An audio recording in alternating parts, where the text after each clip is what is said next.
Magandang umaga po sa inyong lahat. Ito po si Dr. Jeff Ho. Itutuloy po natin yung topic natin tungkol sa pagserbisyo sa ating mga pasyente. Pero banggitin ko lang po ng konti, no? Kung ano rin yung dinaanan ko noon. Nabanggit ko na actually natin sa isang video natin, sa previous video.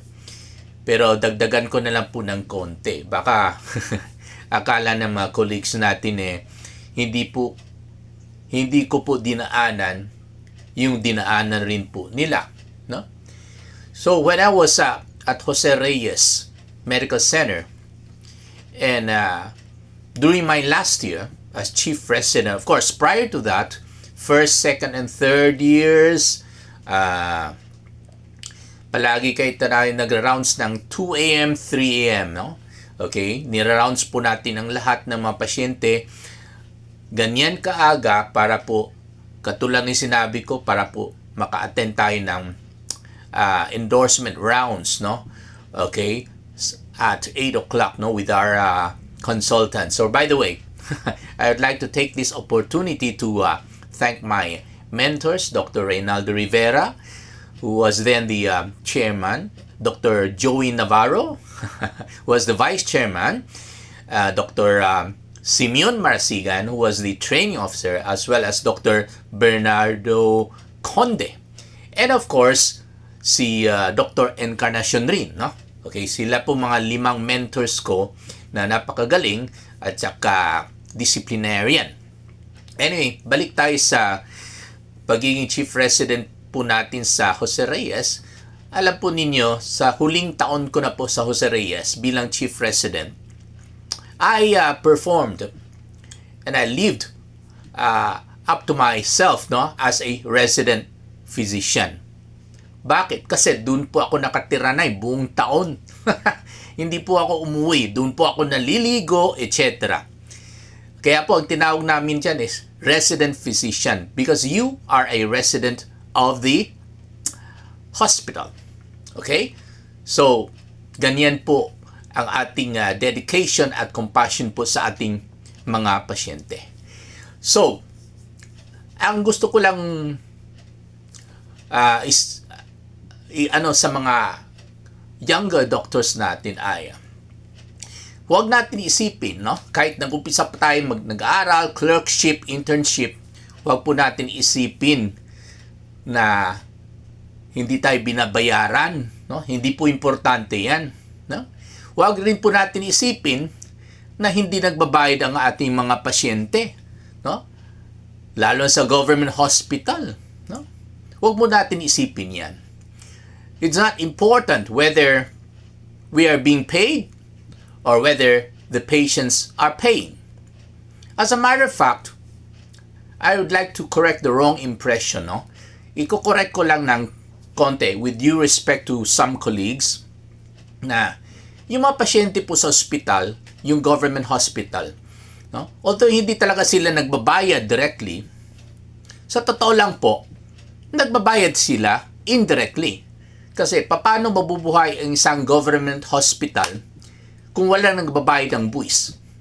So, majority of our patients who are confined at the government hospital are paying taxes. Kung hindi po sila nagbabayad, every now and then bumibili sila sa mga karinderya, sa mga sari-sari store, sa department store, kasama po dun yung buwis sa presyo.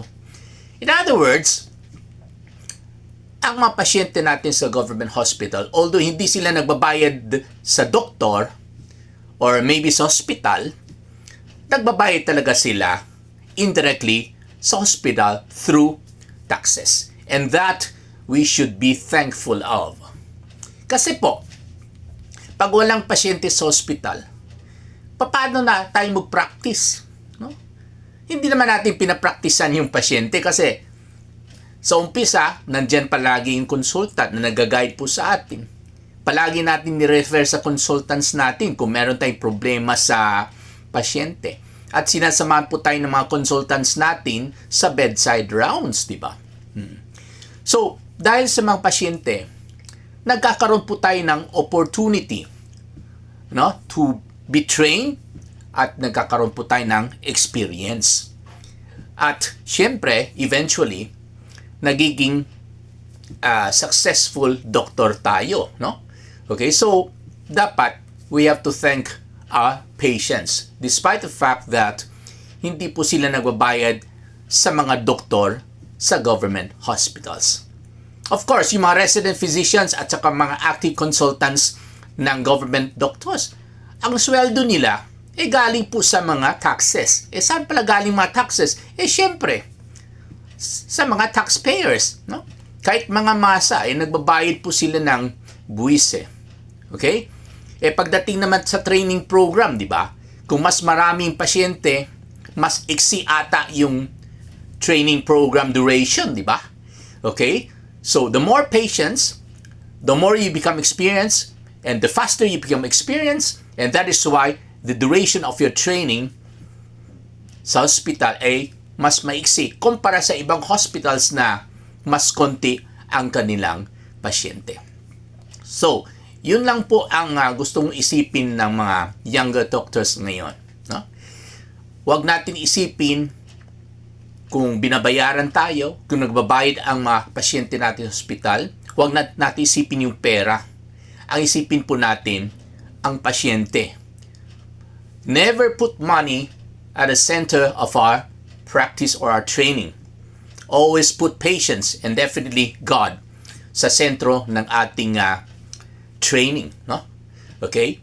So, kadalasan sinasabihan ko yung mga younger doctors noon, no? Na, well, never mind if the patients cannot pay. Bahala na kung hindi nagbabayad or hindi makabayad ang pasyente. Ang importante, God will. God will always pay. God will always reward us. Well, of course, I'm not expecting na bigyan tayo ng pera ng Panginoon. Okay? As I've said before, syempre, sa quality, no? In kind, no? Bigyan tayo ng mga goods ng mga pasyente natin. Pero syempre, that's also immaterial to me, no? Material things, goods, they are immaterial to me. Okay? And that's what compassion should be all about. Okay? Ang pinakahuli, ang in-expect ko lang sa ating Panginoon ay hindi po pera, kundi isang free ticket to heaven po. Maraming salamat po.